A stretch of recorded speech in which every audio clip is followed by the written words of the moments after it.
Fala família, sejam todos bem-vindos ao canal Vitrine Política. Nesse canal você recebe informações diretas, claras e sem rodeios sobre política e atualidade. Se você gosta desse tipo de conteúdo, já deixe seu like e se inscreva aqui neste canal para você nos fortalecer aqui na plataforma e para que essa informação chegue a mais pessoas. Esta notícia vem diretamente de Brasília com a revista Oeste. Estados Unidos de volta ao G20. Assista esta matéria até o final para você entender melhor tudo sobre o que está ocorrendo. E vamos deixando os créditos para a revista na plataforma. E não se esqueça de deixar o seu comentário e de dizer de qual cidade você vê esta matéria e também de ativar o sino para você ficar informado sobre tudo o que acontece na política do Brasil e do mundo. Sem mais enrolações, vamos à matéria. Na semana passada, abrimos o programa discutindo o esvaziamento do G20 diante da ausência dos Estados Unidos. Falamos sobre o risco de o principal fórum econômico do mundo perder relevância no momento em que as placas da ordem internacional já não se movem com suavidade, mas com erosões silenciosas. Pois nesta semana surgiu uma atualização importante. O governo Trump, agora assumindo a presidência rotativa do G20, anunciou que pretende usar esse posto para recolocar os Estados Unidos no centro do debate global. O Departamento de Estado divulgou sua prioridade para o G20, foco em crescimento, energia e tecnologia, temas que contrastam com a pauta da última cúpula em Joanesburgo, que enfatizou justiça social, dívida global e transição energética.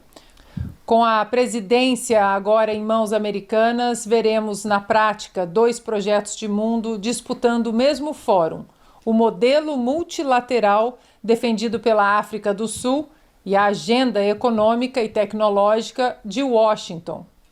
Os Estados Unidos sediarão a cúpula do G20 do ano que vem no campo de golfe Trump National, em Miami, na Flórida.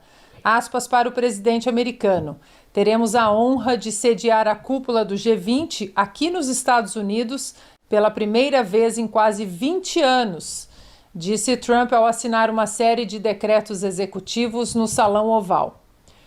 O G20 quis provar que continua relevante, mesmo sem a principal potência do Ocidente. Mas até onde vai esse esforço? Como essa reaproximação seletiva dos Estados Unidos muda a dinâmica do G20? E mais importante, o que esse movimento diz sobre a nova arquitetura da ordem internacional? Eu vou jogar para eles então, Flávio. Donald Trump retomando a presidência do G20. Falamos semana passada como o G20 vem perdendo relevância. Que caminho você acha que Trump vai colocar agora o fórum? Não, acho que na verdade essa questão é muito mais simples do que parece. O Trump quer retomar o poder, ou seja, o do G20 decide um monte de coisa por eles próprios. Os Estados Unidos é mais um número solitário ali em meio a vários outros. O Trump quer retomar o seu, não é só o protagonismo, mas é seu poder decisório. Os Estados Unidos não podem ter o mesmo peso de uma África do Sul para decidir algumas coisas, e principalmente, acho que é a questão fundamental do século XXI, a matriz energética está mudando, ela envolve questões e commodities muito complicadas, porque boa parte delas são controladas por ditaduras pelo mundo. A gente conhece a história do petróleo, né, os petrodólares que dominavam os anos 70, os anos 80, inclusive as instituições como o próprio G20 surgiram meio que como uma resposta a isso, e agora você vai ter algumas outras energias também, onde o Brasil pode entrar no jogo, que também envolvem terras raras, tudo isso. O G20 agora vai ter que dar uma resposta adequada, que até o presente momento não deu. Então tem que tirar esse multilateralismo e vamos negociar aí ponto a ponto, né, país a país. Bernardo, você acha que o Trump vai aceitar encontrar no meio do caminho essa pauta woke do clima, dívida global, justiça social? Você acha que ele vai fazer algumas concessões ou não? Ele vai falar, vamos falar do que de fato o mundo precisa? Ana, a questão é muito simples. O que deu vamos dizer, esse tripé de justiça social, dívida global e transição energética? Só deu errado. Ou seja, Justiça social, que é esse conceito elástico que cabe qualquer coisa, normalmente usado para redistribuir recursos de maneira ineficiente, para concentrar muitas vezes em ONGs, com regulações excessivas até e expansão infinita desses organismos, mais uma vez, multilaterais que nós tanto criticamos no outro programa. Depois, a questão de dívida global, que é, vamos dizer, um chamado recorrente que acontece por meio desses organismos para a transferência de riqueza desses países, principalmente daqueles pobres ou que estão começando a se desenvolver ou estão em alguma dificuldade, né, sempre administrados por esses tecnocratas fundos obscuros e que acaba não resolvendo de fato a fonte do endividamento, que é o subdesenvolvimento desses países, e por último a transição energética, que toca justamente nesses dois pontos.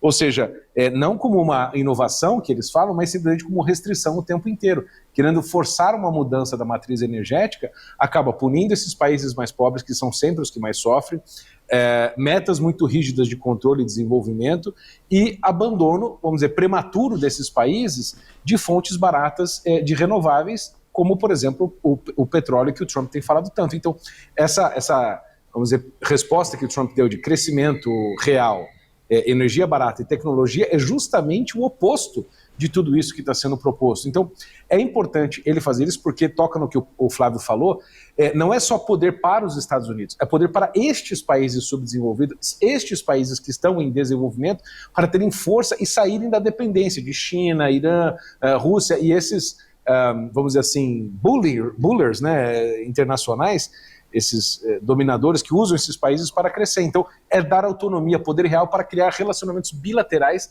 que são muito mais frutíferos do que essas reuniões aí de falatório que não dá em nada.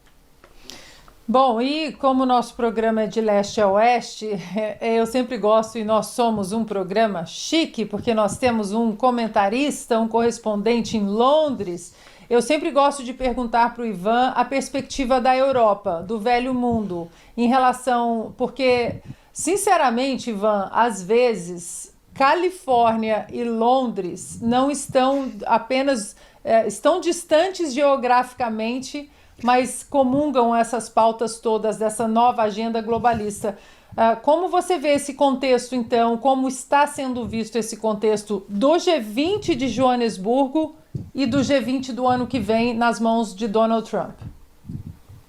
Então, Ana, a gente precisa fazer uma rápida retrospectiva. Vamos pegar aí, então, o G20 da África do Sul. Foi um fracasso. A COP, recentemente no Brasil, flop, não precisa, a gente já abordou bastante aqui essa questão. O G20 do Brasil de 2024 também foi um fracasso. Todo mundo lembra do G20 do ano passado porque a primeira-dama do Brasil ofendeu o Elon Musk daquela maneira. Então também os europeus estão vendo nesse G20 lá dos Estados Unidos como uma oportunidade de reaproximação, de ocidentalização, talvez, né, de novo, dessas instituições que foram tomadas por chineses, por russos, justamente para corroer a sociedade ocidental. Então é uma oportunidade. E, Ana, o ano que vem, ele é muito importante nos Estados Unidos, porque nós temos eventos esportivos, né, a Copa do Mundo, junto com o Canadá e o México, as comemorações de 250 anos da independência dos Estados Unidos, algo que você sabe o quão importante é para os americanos. Desculpa, né? E também Ivan. essa questão... Desculpa. Não, desculpa a independência, 250 anos, eu gosto disso. 250 anos da independência. Eu sou monarquista, hein? Sou monarquista, todo Ivan. Por enquanto. Ele não por completa enquanto. a frase, Ana, ele não quer completar. Desculpa a brincadeira, Ivan, mas não resisti. A independência dos Estados Unidos, de vocês. Dos britânicos, de vocês. Desculpa, Ivan. Por enquanto. Você sabe que nós estamos trabalhando nisso, né? Bom, brincadeiras à parte, a gente tem, né, esses 250 anos de independência em relação ao Reino Unido, e os americanos vão comemorar muito. E o G20 também faz parte disso. Então é uma oportunidade que o presidente Trump terá de mostrar ao mundo, através desses eventos, e o G20 ele é isso, decretar o fim da agenda woke e da volta dos Estados Unidos, talvez versão anos 80 atualizada para os anos de hoje. Make America Great Again. Ele terá a oportunidade de mostrar e desempenhar para mostrar que realmente ele está fazendo a América grande novamente, e para a América ser grande novamente ela precisa ser protagonista com suas pautas, com suas agendas em um grupo tão importante como o G20. E eu acredito que a diplomacia americana já trabalha nisso. Um detalhe importante sobre esvaziamento de eventos: o secretário Rubio não participará da cúpula da OTAN, que acontece também nos próximos dias. Isso é extremamente importante, é a primeira vez que um secretário de Estado dos Estados Unidos não participa da cúpula da OTAN em anos. Mas, em contrapartida, nós temos a preparação aí para, aí sim, o G20, e espero eu ser um sucesso aí no Trump Golf Tour, não é? É isso? Onde será organizado o evento. Então, essa é uma grande oportunidade e os Estados Unidos não irão perder essa oportunidade, Ana. E nessa agenda também, Ivan, tem os midterms, né? No final do ano que vem, e faz, né? Todo 2026 será um ano importantíssimo para os americanos e para o mundo. Esqueci, tem mais um detalhe importantíssimo do ano que vem. E vamos para mais notícias no site Conexão Política. Primeira pesquisa após anúncio mostra Flávio empatado com Lula no segundo turno, aponta Veritá. Com Jair Bolsonaro na prisão, filho mais velho do presidente alega que levará a candidatura até o fim, ainda que exista resistência do próprio bloco político. A primeira pesquisa eleitoral realizada após o anúncio da pré-candidatura de Flávio Bolsonaro à presidência da República mostra o senador tecnicamente empatado com o presidente Luiz Inácio Lula da Silva em um eventual segundo turno. O levantamento foi realizado pelo Instituto Veritá nos dias 6 e 7 de dezembro, imediatamente após a confirmação oficial da candidatura. De acordo com os dados, Flávio aparece com 39,2% das intenções de voto contra 39,8% das intenções de voto de Lula. Considerando os votos válidos, o petista teria 50,4% contra 49,6% do senador. A margem de erro é de 2%, percentuais a nível de confiança da pesquisa é de 95%. O levantamento ouviu 2.519 eleitores em todo o país. Embora o senador tenha alcançado um cenário de equilíbrio com o atual presidente, a pesquisa aponta que ele ainda não é o nome da maior força dentro do espectro da direita para 26. Na mesma sondagem, 38,9% dos entrevistados afirmaram considerar Tarcísio de Freitas como o melhor nome para representar o campo conservador, seguido por Michele Bolsonaro com 20,9%. Flávio é o terceiro colocado com 18,4%.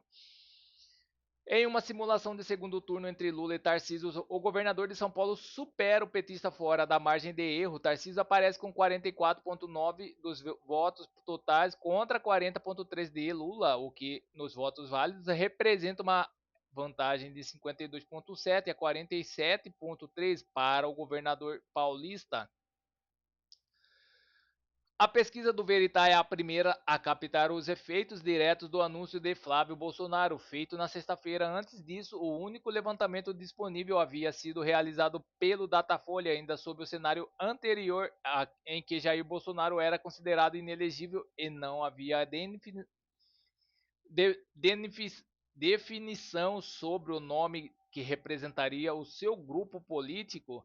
Apesar de ter indicado publicamente em entrevistas recentes que sua pré-candidatura poderia ser retirada mediante determinadas condições, Flávio reforçou nas redes sociais que sua entrada na disputa não tem caráter simbólico. Ao compartilhar um trecho da entrevista à TV Record, o senador escreveu: "Meu preço é Jair Bolsonaro livre na urna, ou seja, não tem preço." Na gravação, ele reiterou o tom de declaração: "O meu preço é justiça.